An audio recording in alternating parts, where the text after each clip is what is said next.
Geoffrey Morris is a true Renaissance man. That's if you count the Renaissance as happening around 1850.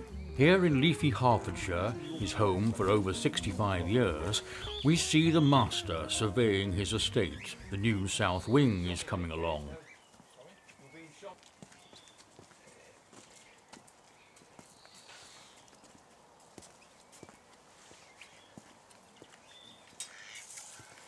Here, amongst the maze of paths, we find the Oakland's North Box, nerve centre for cerebral steam activity.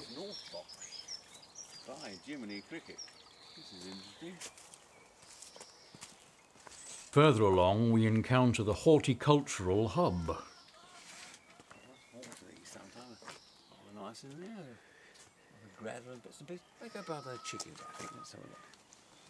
Livestock, a mainstay of the Morris activities, are here as well.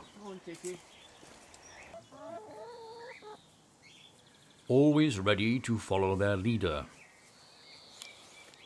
But soon, we concentrated on some questions. You and I used to go to the same primary school. We did indeed, young Timothy, yes, yes. I think it was about 1958. You're the one with the memory. I can assume that's correct, yes, yes, indeed, yes. So, what are your early memories?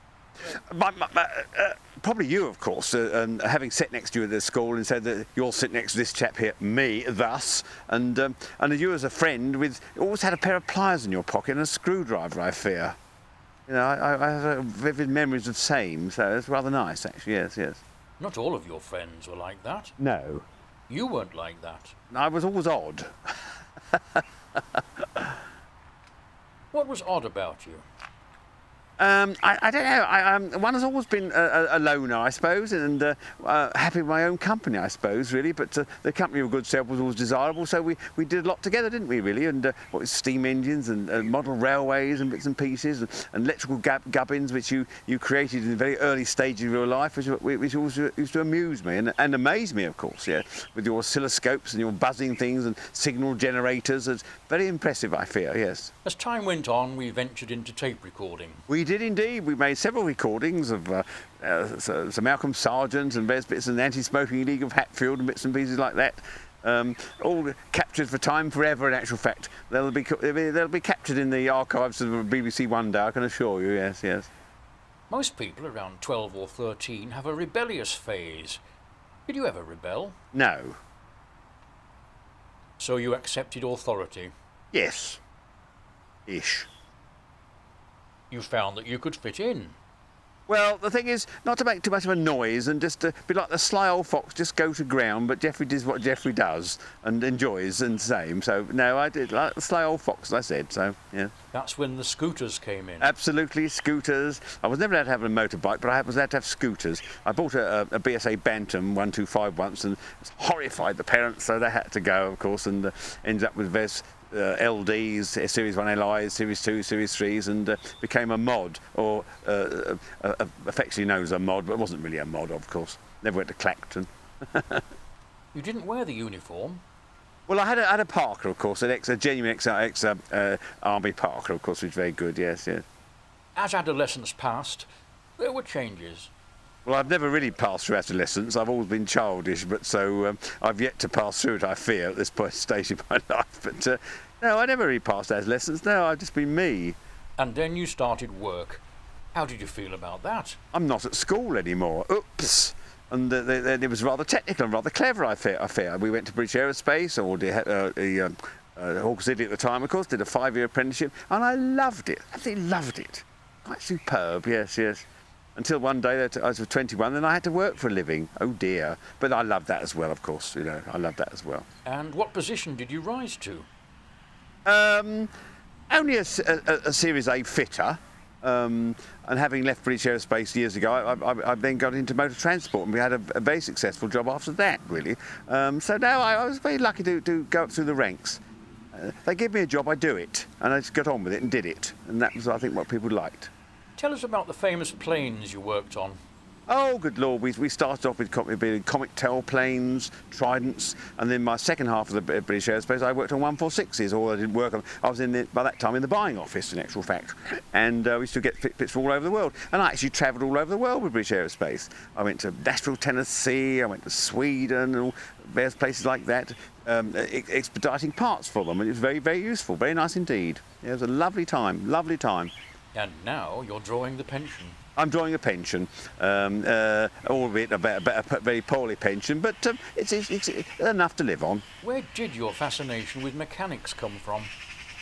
Well, from you, really, from stuff we used to build, from Meccano upwards, steam engines and onwards, you know, and never lost it since. I have a tremendous fascination with engines.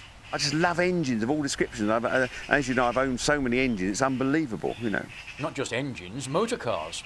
Oh, motor cars. Well, I've had the privilege of owning 540 personal motor cars, and I love every one of them. And it's extraordinary. And then stationary engines, motor mowers, generators, and I just love engines. I don't know why. A source of motive power. Motive power, indeed, yes. I like everything motive power. I love diesel engines on trains, and oh, I love it all, yes, yes. Do you not fear that you may be trapped in a cycle of repetition? There's no question about that. You're absolutely right. Definitely receptive cycle. Yep. I don't want to move on. I've tried confusers, and I just can't get on with them. I've had a tablet now. I've tried to put it in water. It won't dissolve, and it just does not me at all, I'm afraid. I do not like the electronic age. You've been happily married now for 43 years. I don't know whether the wife's been happily married for 43 years, but I certainly have, you know. And children? The 2 children, yes. But now a clutch of grandchildren, of course, you know, with 3 from young Caroline, and James is adopting another 3, basically. So as a marriage is forthcoming, very exciting. So we're looking forward to that. You're quite happy with all that? Oh, yes, indeed. Yes, it just puts the Christmas cards list up by another 6, but not to worry, we won't go there. But now you're facing mortality. Oh, absolutely, yes. One is under the auspices of the National Health Service now, where they're going to try and put me right for a little bit, you know.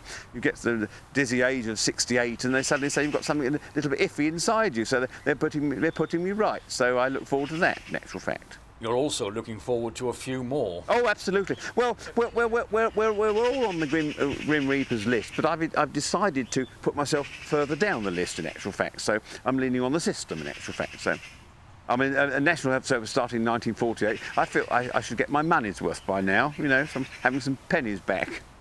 You're looking forward with confidence. Oh, absolutely. Oh, absolutely. One has got a life force, and one needs to carry on, you know. You're having house alterations just now. To say the least, you know, we have the back end of it ripped apart. But the good lady wife wants an extension from our sun lamp, which was dying, I hasten to add, and we're having a newer kitchen. You know, we find it rather exciting. And washing down by the stream is not going to happen anymore, so we're going to have a washing machine and a dishwasher and all these clever things they have now. They tell me hot and cold running water, and how true that is, but we'll get there eventually, I'm quite sure. If there were one thing that people would remember about you, what would it be? I think my motor cars. I think really, I've always had a love of motor cars. Really, I think yes. One can't help but bring it into the conversation as time goes on. There have been those who thought you eccentric. Oh, absolutely. I mean, at one stage we had 7 cars on the road, 4 classics and 3 normal cars. Quite ridiculous. But they've all gone. They're like things, they move on, you know. I've owned all the cars I've ever wanted, Rolls Royce and Stags and E-Type Jaguars and things. Very exciting. But now I'm running a little Japanese car. But just as exciting as that, of course, you know. Quite nice. Well, thank you for the quick gallop through your life so far. Oh, not a problem. There's plenty more to go. This is only chapter 1. And can we come back and do it all again? Well, there's no question about we'll do it again. Let's hope you're as well as I am, so fingers crossed, you know.